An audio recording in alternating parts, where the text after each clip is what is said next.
plusieurs, hypnose rime avec mesmer. Mais saviez-vous que l'hypnose peut également être au service du mieux-être? Et à ce moment-là, on va parler d'hypnothérapie. En fait, c'est une technique qui est beaucoup plus terre-à-terre que ce qu'on a l'habitude de voir lorsqu'il est question d'hypnose. C'est une technique qui peut, entre autres, aider au syndrome post-traumatique, aux problèmes de confiance en soi, problèmes également d'anxiété et même peut apporter un certain soutien lors de traitements contre le cancer. Regard sur une forme de thérapie plutôt méconnue.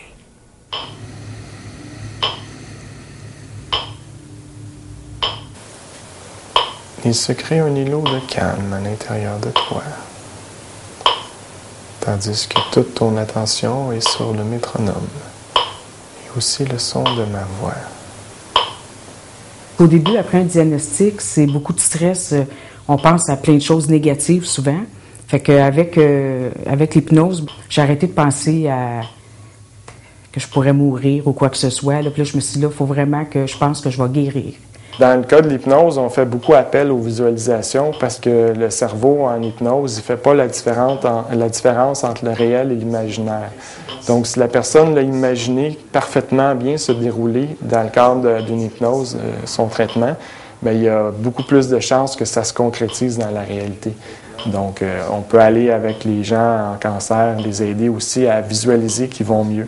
On leur fait faire des visualisations dans lesquelles ils voient remporter le combat contre la maladie.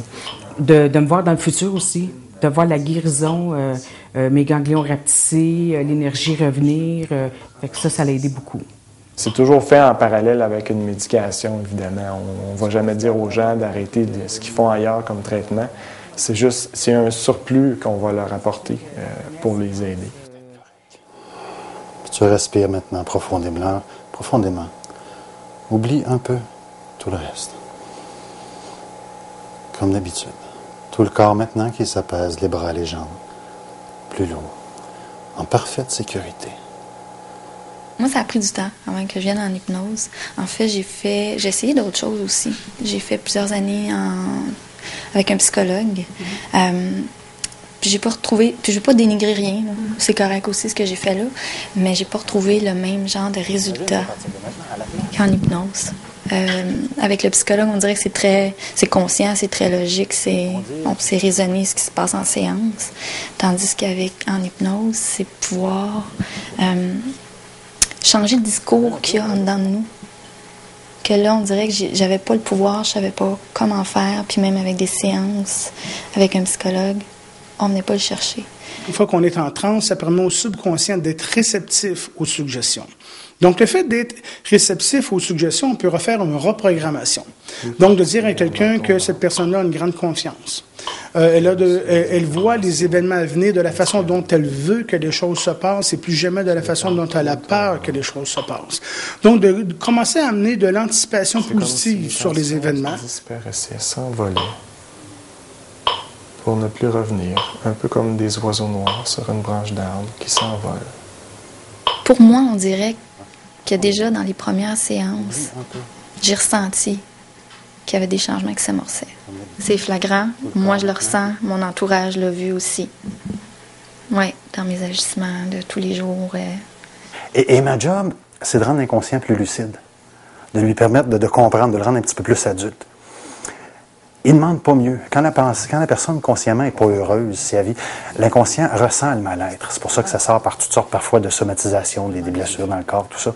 Alors, il faut juste que je lui prémâche comme une maman oiseau d'une bonne façon pour qu'il puisse avaler la bouchée. Puis à ce moment-là, la guérison se fait toute seule. Et tu peux à nouveau accélérer le fil du temps et te retrouver dans 20 ans plus tard encore, donc 40 ans plus tard de vie. Donc, un bon sujet, c'est un sujet qui va vouloir vivre l'expérience, qui ne sera pas simplement dans l'analyse, qui va être en mesure, par son imaginaire, de pouvoir avancer étape par étape. On dort pas, on est conscient de tout ce qui se passe, mais tu es dans une relaxation très profonde. C'est pas comme si on va à l'hôpital, on se fait endormir pour une opération, puis on en ressort, puis on est guéri, là. C'est pas ça du tout. C'est spécial. Je sais exactement où je suis.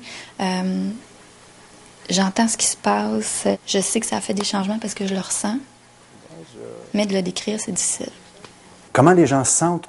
Il n'y a pas une, il y a 1000 façons de le vivre. Oui, la plupart des gens demeurent conscients, en fait, pas mal tout le monde. À n'importe quel moment présent pendant la séance, la personne est là, mais souvent, c'est un peu comme le rêve. Après la rencontre, c'est un peu flou comment on s'en souvient.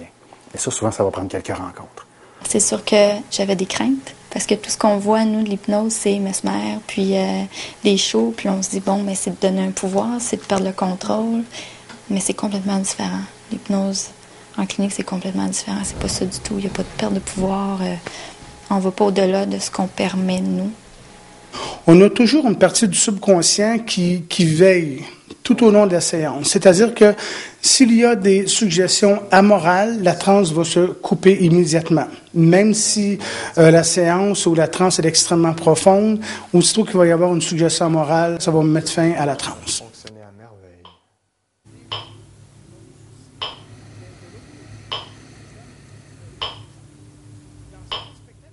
À faire dans le monde et dans ta propre vie.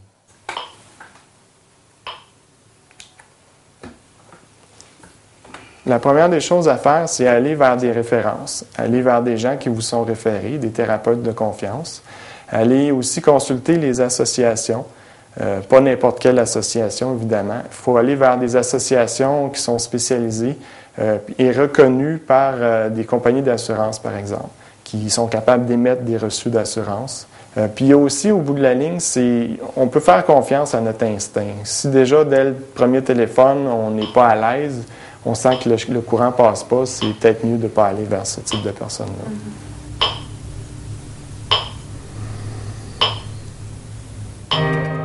Dans un instant, à Devoir de citoyen, les médicaments contrefaits, un fléau mondial qui inquiète de plus en plus les autorités canadiennes. Via le web. Quand on a fait les analyses de ces pilules-là, on y a retrouvé de l'uranium et le plomb.